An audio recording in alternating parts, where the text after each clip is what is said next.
Rebecca Nagle here. Before we get into this episode, I wanted to let you know that you can hear episodes of First America early and ad-free by signing up for Pushkin Plus. You'll also get bonus episodes, full audiobooks, and other binges from your favorite Pushkin hosts and authors. Find Pushkin Plus on the First America show page on Apple Podcasts or at pushkin.fm/plus. Let's get into it. There's this famous painting about the end of the Revolutionary War. In the painting, George Washington is standing in the middle of an official-looking room surrounded by a sea of wigs. A sword swings from his hips, and in an outstretched hand, Washington is holding a piece of paper. It's his resignation letter. Normally, someone quitting their job isn't the type of thing memorialized in a painting, but it was an important moment in American history. At the end of the Revolutionary War, the Continental Army disbanded. The soldiers that had fought and won the war went home, including Washington. Our founding fathers didn't want a big, centralized military.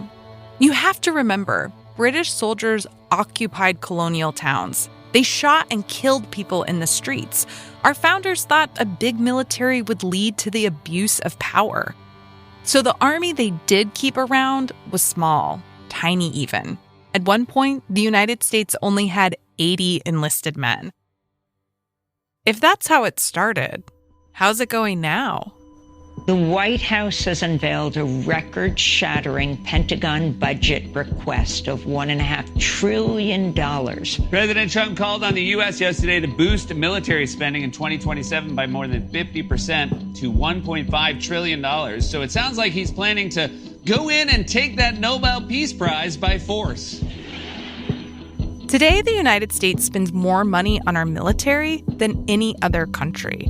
It feels like we're constantly at war, and whenever we finally end a conflict, the last U.S. troops have withdrawn from Afghanistan, ending America's longest war. A new one starts. The U.S. and Israel launched strikes against Iran, with Donald Trump urging Iranians to take over the government. How did that happen? How did we go from founding fathers who didn't want a big military to having the most expensive, most powerful one in the world?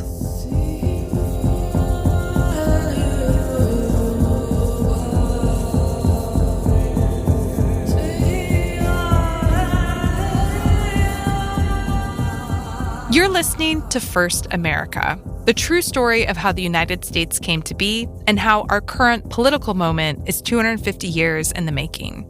From Pushkin Industries and Critical Frequency, I'm your host, Rebecca Nagle. Gohin Dawandon Chalakayetli Gela, citizen of Cherokee Nation. On the heels of the American Revolution, the young government wanted to expand, and they had their eyes set on the land that is now Ohio, but the tribes there were pushing back. The war that came next forever changed two nations, the United States and the Myaamia. Well, let me take my glove off.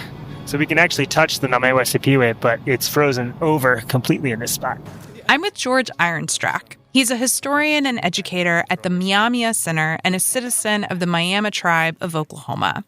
Their name for themselves is Myaamia. So I'm touching solid ice, which I'm not going to walk on because it'd be a classic, George falls in and dies story. We're standing in downtown Fort Wayne, Indiana. We're looking at the Myaamia Center, the St. Mary's River. And up here, it's still almost completely frozen over from the really big cold spell that Kikayonge had. It's not thick enough. Well, George was careful not to step on the ice. Sorry. I almost fell in. Oh, no. Okay, I want to take a step backwards. Why do you still like to come down to the river itself? The landscape all around Kikayonge has been so built up. In the late 1700s, this was the capital of Myaamia Nation. But when you come down to the level of the river, there's less disruption. What does it feel like? It just feels right. It feels like home. I just feel whole as a person when I come to these places. For the Myaamia, this place was home. It was where their ancestors were buried, where their stories and teachings told them they belonged. Why did Americans want this land? I mean, financially they needed it. After the American Revolution, they just needed money. The farmland is really rich. It's really good soil, which still to this day is some of the best farmland in the United States. And at Kikayonge, am I saying that right? Mm-hmm. Do you guys know how many people were living there at the time? An estimate would be 5,000 people, which is 6,000 people. A pretty big town on the continent of North America at the time, both native and European. Mm-hmm. To fight U.S. expansion, the Myaamia formed an alliance with more than half a dozen indigenous nations. In English, this was called the United Indian Nations or the Northwestern Confederacy. But in Myaamia, it had a different name. The Tawawa-Sipiwe Alliance. U.S. leaders started to worry this alliance was strong enough to get in their way. The Myaamia, the Americans come to see Kikayonge, so our capital city, they come to see that as the center of this conspiracy. And so they believe that to bring this resistance to an end, they need to invade that center and build a fort. Can you say the name for the Americans again?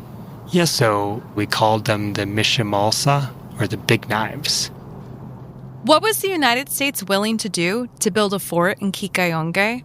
It turned out to be harder than they thought. Like the Three Little Pigs or Goldilocks and the Three Bears, it would take 3 American generals to build that fort. The story of the first one after the break.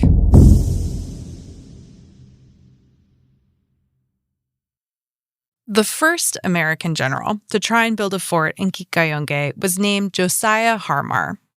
He was known to drink a lot, but also to punish soldiers for small infractions, like a rusty weapon. At first, Harmar didn't have much of an army to lead. Remember, after the Revolutionary War, the U.S. Army was less than 100 men. And so the federal government gathered up more soldiers and sent General Harmar about 300. Since the army was so small, over 1,000 militiamen came to help out, and together they headed north to Kikayonge. Their goal was to leave that village struggling to survive the coming winter. By the time Harmar got there, most Myaamia people had fled. But then there's some small skirmishes that occur, but there's not really a battle. But they very quickly occupy the town. The Americans quickly turned to destruction. In one day, American soldiers burned 20,000 bushels of corn. 20,000 bushels, I have no concept. And that the corn isn't just food, right? There's a relationship with that plant. We have stories that talk about if you mistreat that plant, there's bad outcomes for you.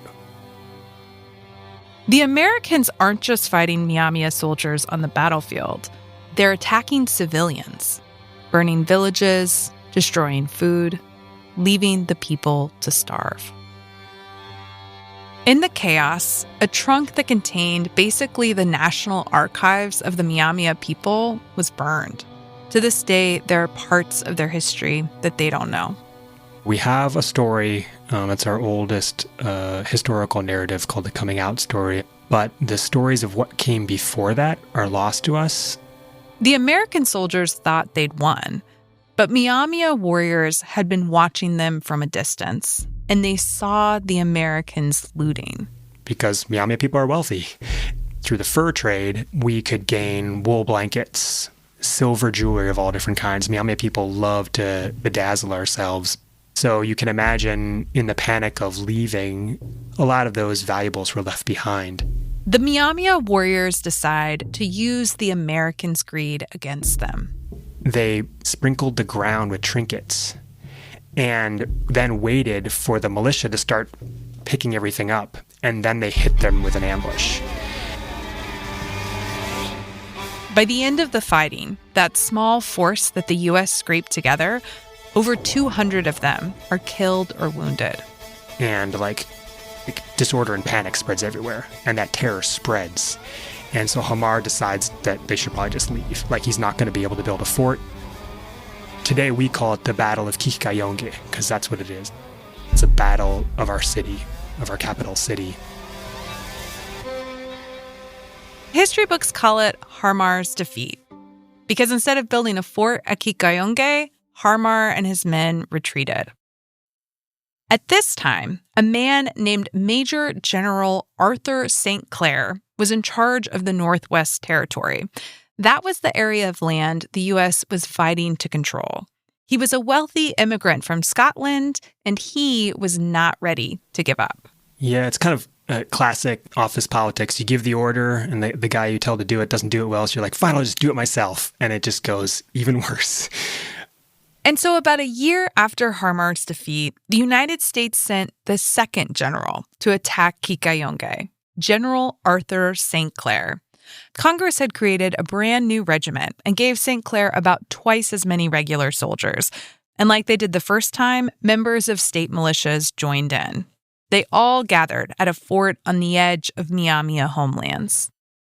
To try and weaken the alliance before his main attack, St. Clair sent out smaller raiding parties. In those raids, about 80 Myaamia women were taken captive. So at a time where they were trying to peel off aspects of the Myaamia Confederacy, they were using these women and children really as pawns. This is Kara Strauss. She directs tribe relations at the Myaamia Center. Kara says the Americans made a list of the women's names. And so we have a list of names like Amekunzahkwa or Ekwekonga. But there are also names that were given that now that we look back and recognize, like, these names make no sense. And so that's names like Andishe Alapilo, which literally means look that way. It's a command. Like, if you knew Myaamia language, you know this is a command of something. Chikakwe Wapame, look nearby. Or one that's maybe my favorite is Ketwia, which literally just means what.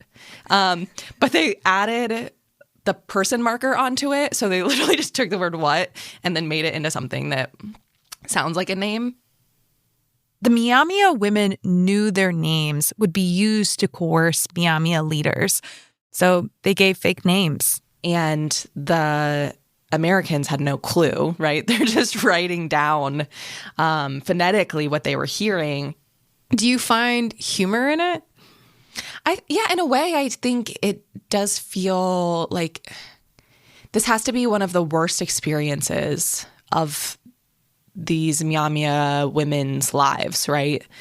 They're in the middle of warfare that's total, right? They're being used as pawns, and yet they have the strength to do something to push back on that and to do it in a way that's pretty humorous. At the same place where the Myaamia women are being held captive, St. Clair gathers a fighting force of about 2,000 men, and together they head north to Kikayonge. St. Clair, when he heads north, it's with a bigger group, but they move a lot more slowly. And he doesn't always know where he is. And so in the end, the decisive battle of this invasion happens near the headwaters of the Wapashikisipiwi, the Wabash River, what is today Fort Recovery, Ohio. But St. Clair actually thought he was on the St. Mary's River. Oh, so he didn't know where he was. He didn't know where he was at all. He was way off. St. Clair may have not known where he was, but the Tuwawa-Sipiwe Alliance did. This time, they don't want to have the battle near a village where homes can be destroyed. And so they headed out from Kikayonge to meet the slow-moving and lost American army. George had me join him at the battle site. Today, it's in a small town in Ohio. Oh, he wants me to park right here. Okay. St. Clair's defeat, 1791. Where my producer Kim and I parked was right in front of a historical marker. I could read it through the windshield. Wow. As American settlers pushed west, conflicts resulted and attempts at peaceful settlement failed. Yeah, that's what we looked at when we parked. Okay. Do I want a hat? I think I want a hat. I think you want a hat. It was a cold December day in Ohio. We've got one hot hands left. Today, the place of this famous battle is a park. Along with George, we met up with two local archaeologists who have studied the site, Kevin Nolan and Christine Thompson. That's a good spot. The soaking wet, freezing Kentucky militia had to climb up in the snow. One night during their meandering invasion, St. Clair decided to camp near the Wabash River. Christine and Kevin showed me the spot. So that's where they were camped. His camp was a rectangle basically hemmed in by the river and the ditch. That's where the Wabash River originally ran. St. Clair's men spread out, with the Kentucky militia in one area and the Army regulars in another. The land around the river goes up and down. And one of the things that you can see, there's this little ridge. Where St. Clair set up camp looked high to him, but it was actually a low spot. So they picked a very bad spot to see people trying to surround them on three sides. The Toowawa-Sipiwe Alliance found them sleeping next to the Wabash River. The native tribes, they had come down from Kikianga. The land gets higher up there, and so they congregated the night before, and they spread out on a ridge. The indigenous force is led by the Myaamia, but includes Odawa, Ojibwe, Potawatomi, Lenape, Shawnee, Wyandot, Haudenosaunee, and Cherokee fighters. And they spread.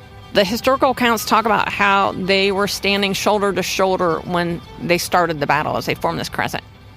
And so I always tell kids, okay, if there was 1,400 native fighters and we'll give them each 3 feet, how long is that? And a couple smart ones were like, oh, that's close to a mile. They came around and they completely surrounded St. Clair's Army in 15 minutes. So as dawn is coming, the Kentucky militia is over there, and so they're just getting out of bed.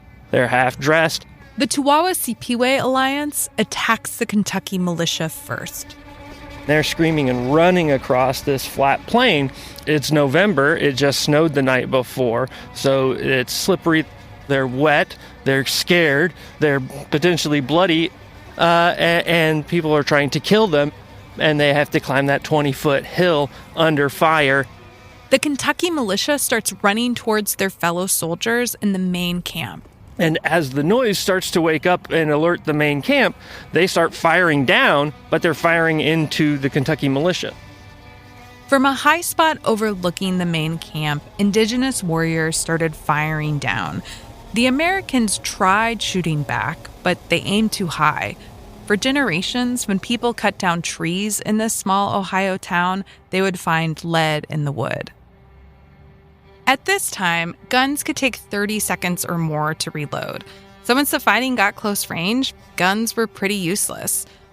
Both sides had guns, but Kevin says, on the native side, after a while, they would switch to bows because you can put another arrow in about 5 seconds. And the Toowawa-Sipiwe Alliance strategically killed the American commanding officers. The indigenous warriors knew those officers personally. They'd been trading and negotiating with them for years. And so targeting the officers was also like, oh, I remember you. You're that one who said that thing to me, and now we're going to settle it. From then on, it's just a scramble for the U.S., and they don't have the organization anymore because a lot of their officers have been picked off. The guns have been rendered moot, and it's just disorganized chaos. The Toowawa-Sipiwe Alliance killed or wounded over 80% of U.S. soldiers during what's now known as St. Clair's defeat. To this day, it is one of the highest casualty rates the U.S. has experienced in war, ever. This one battle effectively wiped out the U.S. Army. My ancestors put dirt in those soldiers' mouths to say, if you're going to get our homelands, this is the only way you're going to get it.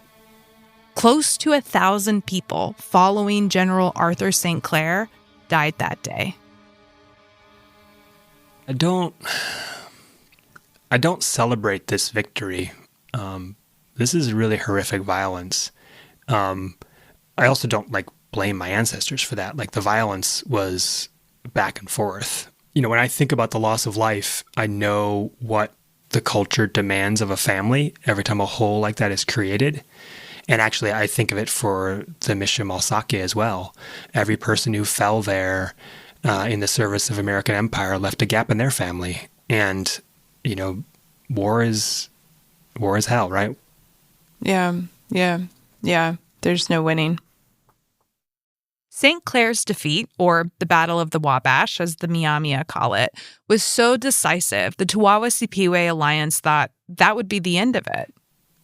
And so they really, I think, thought for a while that, oh, this will do it. This will stop the Myaamia from coming, because who can endure this level of loss and come again? And who can is like the colonial system. Like this empire can endure that loss and come again. After St. Clair's defeat, on the U.S. side, there was a lot of finger pointing. The militia blamed the army blamed the militia. Congress wanted to investigate what happened, but had never done that before. Leaders were unsure of what authority they even had. After some debate, Congress created a committee. That House Oversight Committee conducted the first ever congressional investigation. During the hoopla, George Washington called a meeting of all his department heads. That group would later be called the Presidential Cabinet. The George Washington who had resigned from the Army at the end of the last war and watched his troops go home had a change of heart. He wrote to Congress and told them he needed an army capable of defeating the Tuwawasi-Piwe alliance. And Congress gave him one. So that whole vision of not having a big army, our founding fathers decided to let it go. They needed an army not so different from the one England had. They needed the army of an empire. The U.S. spent a year rebuilding. They created a new centralized military called the Legion of the United States. They decided this army would fight with well-trained professional soldiers, not backcountry militias. And instead of having only dozens or hundreds of soldiers, the new army would have thousands. The army bought more supplies, they held war games, and to build a fort in Kikayonge, they recruited General Number 3. Can you tell me who Anthony Wayne is? In our language, we call him Elam Senwa, the wind. He kind of rose to prominence as a military leader during the American Revolution, was called mad because he hopped on a soldier's back and led a charge up a hill during a battle, and was trusted by George Washington to reorganize the military. Winning a battle is about tactics and individual bravery, but winning the war is about bureaucracy. And the general may have been known as Mad Anthony Wayne, but he was patient. Instead of leading a charge straight to Kikayonge, he spent years building a series of forts, slowly advancing into Myaamia homelands. So Wayne eventually builds a fort at the site of the Battle of the Wabash, where St. Clair was defeated. And literally they have to clean the bones away of St. Clair's soldiers to begin to build this fort. They named it Fort Recovery. George, Christine, and I toured a reconstructed version of it. It almost to me feels like a prison yard, like the way that there's an open space and then these towers at each corner. I think that's a good comparison. The fort had a wall made out of spiked logs with 2 guard tower-looking buildings on each side.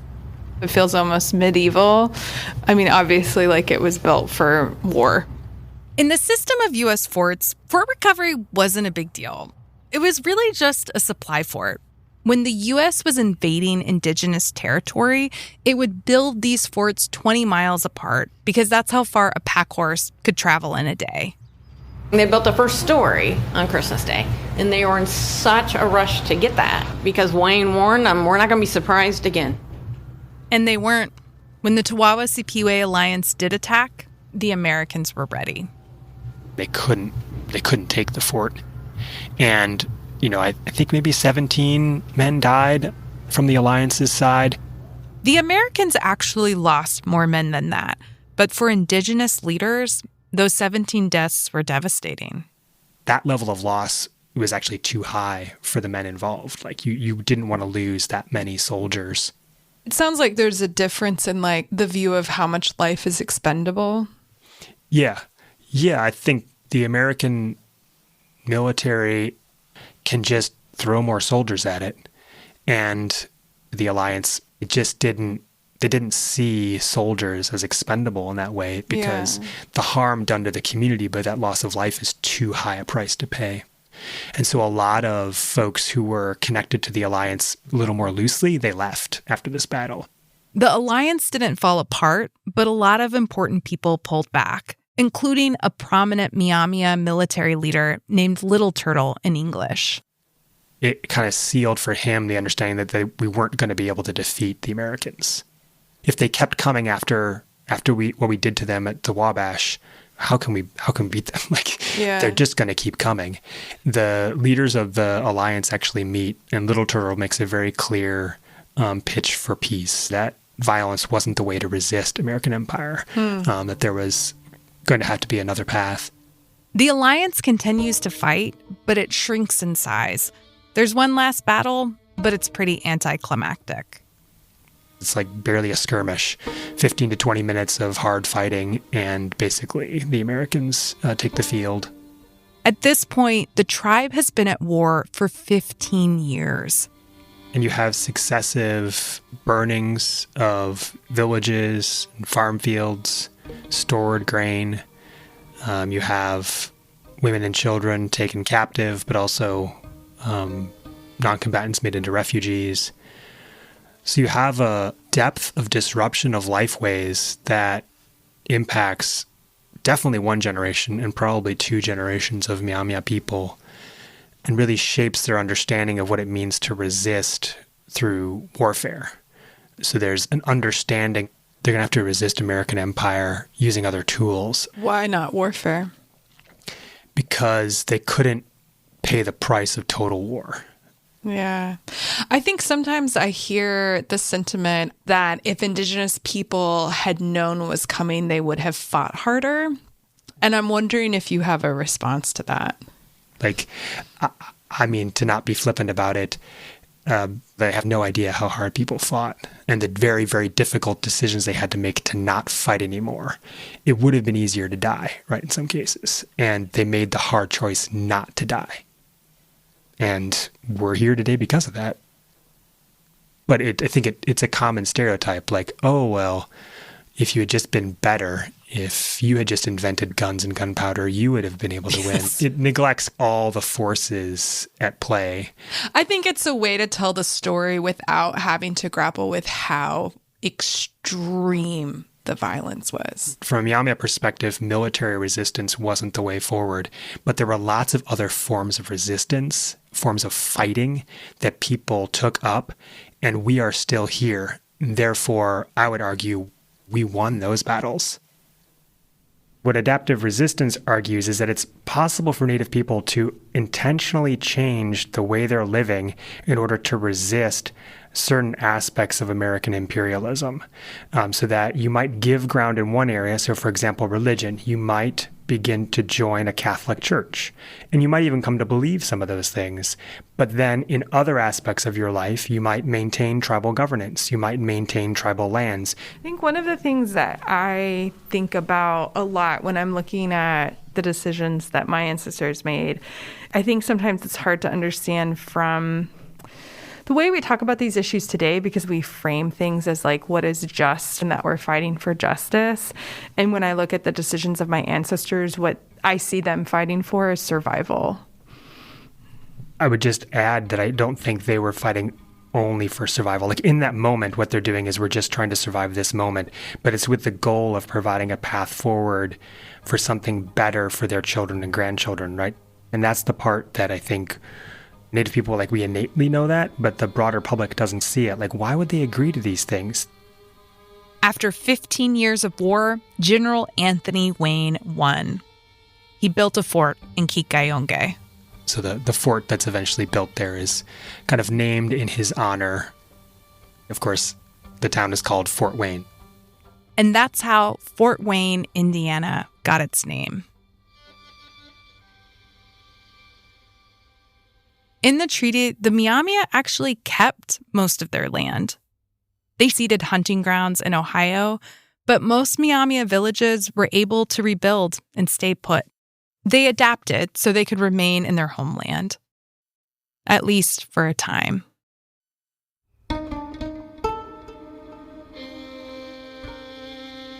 With U.S.-backed wars in Iran and Gaza, strikes against Syria and Yemen, and the invasion of Venezuela, a lot of people are concerned with what the U.S. military is doing. But so much of what we're seeing today goes back to this early history. There are other wars and moments in U.S. history that make our military bigger. But the first big shift happens really early, during this war with the Tuwawa-Sipiwe alliance. And we didn't build the military out to defend freedom or liberty. We built it so the U.S. could expand. You've maybe heard the phrase total war before. This is Stefan Aune. He's a historian at Williams College. Total war would describe making kind of population centers the object of military campaigns as opposed to just defeating armies in the battlefield. If you center Native Indigenous history, that kind of total warfare is there from the very beginning. And in those strategies, you have kind of inherently the possibility for indiscriminate violence, the killing of non-combatants. When we think about how the U.S. fights wars, how we target or protect civilians, whether or not we commit war crimes, there's this double standard from the very beginning. And it starts with how we fight Indigenous people. I call this the savage exception, which is the idea that in the quote-unquote savage war, the rules of war did not need to apply as much. And those rules of war, the U.S. keeps violating them. During the Vietnam War, soldiers used the term Indian country as lingo for any place that was enemy territory. There's an interview with a soldier who describes Indian country as the place where there's no civilians. Everyone's an enemy. Indian country is the place where you can kind of just fire on anything. And of course, Vietnam is defined in part by some of these really brutal civilian massacres, the most famous being the My Lai massacre. The villagers' version of the incident was given by survivors yesterday. They said a patrol of 100 Americans stormed into the hamlet, drove all the residents out of their huts, then opened fire with automatic weapons. The same thing happened during the War on Terror. Good evening. A scathing report issued today details what the CIA did to terrorism suspects in the name of 9/11 and in the war on terrorism. A classic example is when the Bush administration is trying to justify its torture program, their lawyers cite wars with the Modoc people. And I was curious, with Venezuela or the bombing of boats in the Caribbean, did you see any parallels in those events with what you've studied in the history of Indian wars? Congress has not declared war on Venezuela, nor have they declared war on Iran. That war with the Tuwawa-Sipiwe alliance, Congress funded it, but they never formally declared war. Some experts call it the first undeclared war the U.S. ever fought, and it became precedent for all the undeclared wars we've fought since. Certainly, if you take the long history of U.S. military history, there's been more undeclared wars than declared wars. There is no military action that should be taken in Venezuela, in Greenland, or anywhere else on this globe without explicit approval by the United States Congress. Trump's military actions may be controversial, but they aren't new. That 15-year war between the United States and the Myaamia, it had a long-lasting impact on the United States. It is why we have a centralized military, why it's so big, why the president can fight wars without congressional oversight, and why those wars have been plagued by human rights abuses. This war also changed the Myaamia Nation. That story after the break.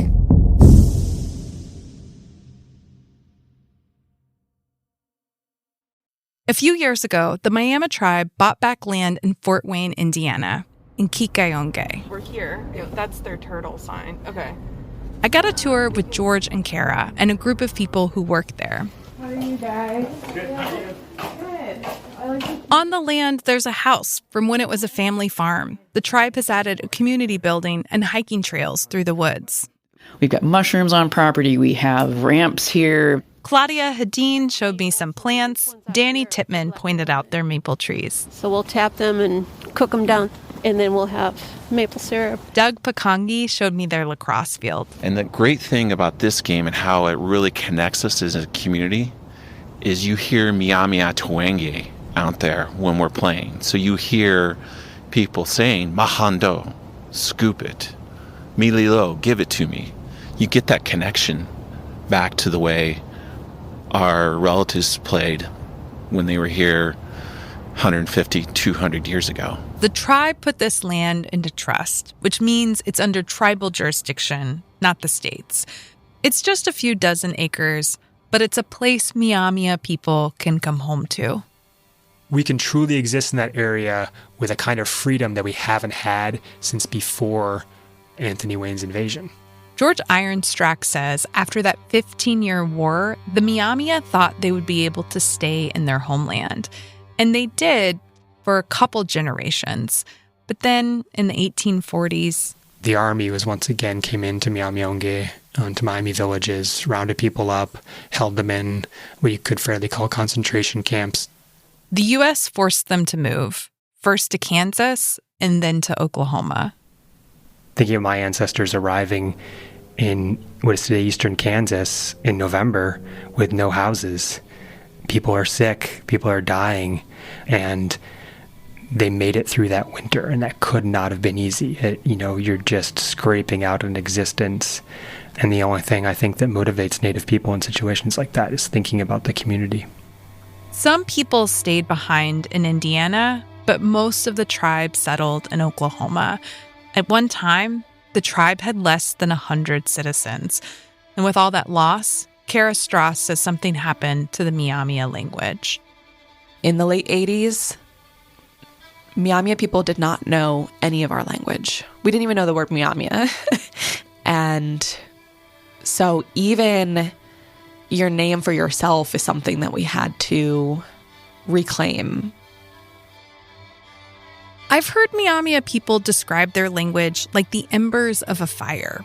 The flame had gone out, but the coals were still there.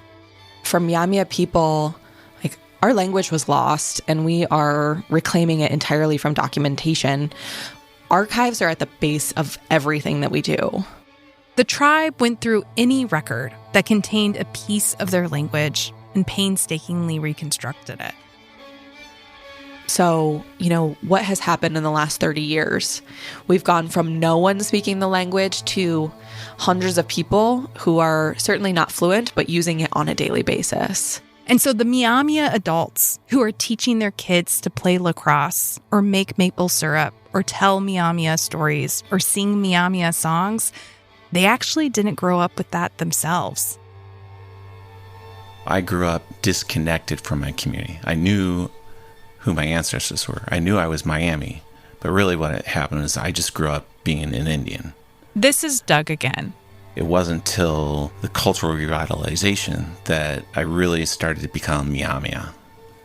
And so what this space does for our community is that our children and grandchildren will be able to grow up Myaamia. They will be born Myaamia. What does it mean for you knowing that you grew up without that connection to Myaamia people, but that future generations will grow up always having had it? Yeah, so for me, it starts with my kids. So, growing up without the culture for me, I lacked that identity. My involvement in the language and culture started with them. But they grew up knowing that they were Miami. They know the language, they know their culture. I mean, my Myaamia identity always started with my grandmother. Here's Kara.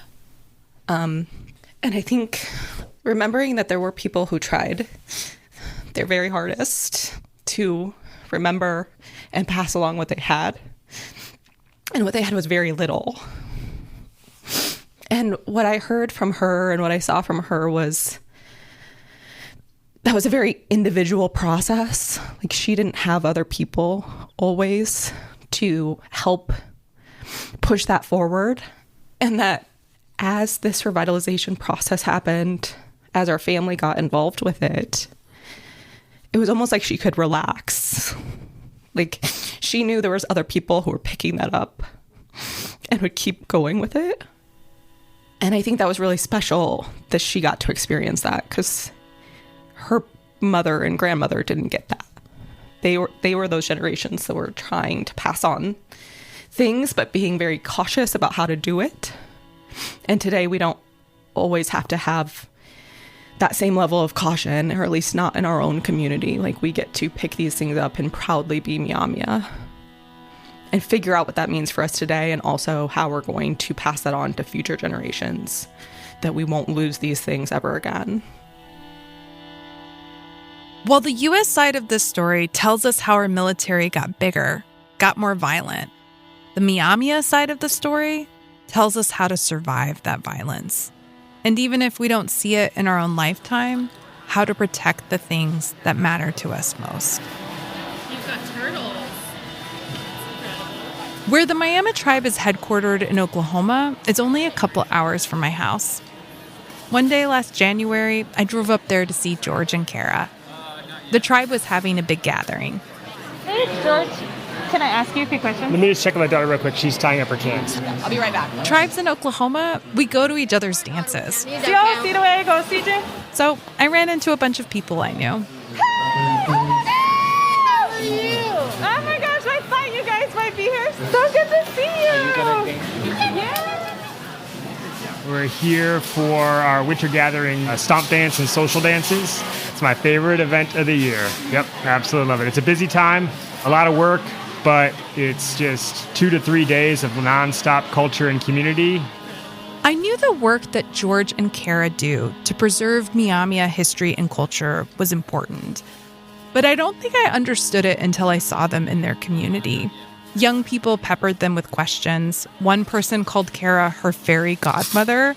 Even adults asked them for help pronouncing certain words.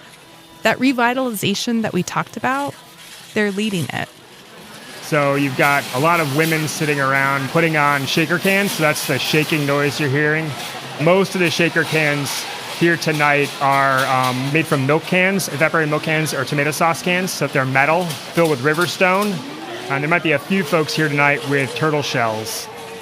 Some stomp dances are ceremonial. Others, like this one, are social dances. They bring people together.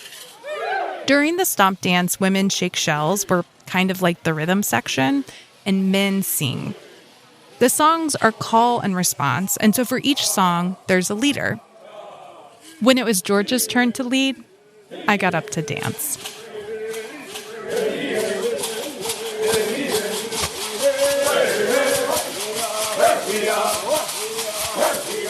Like most stomp dances, it went late into the night. I stayed until the end.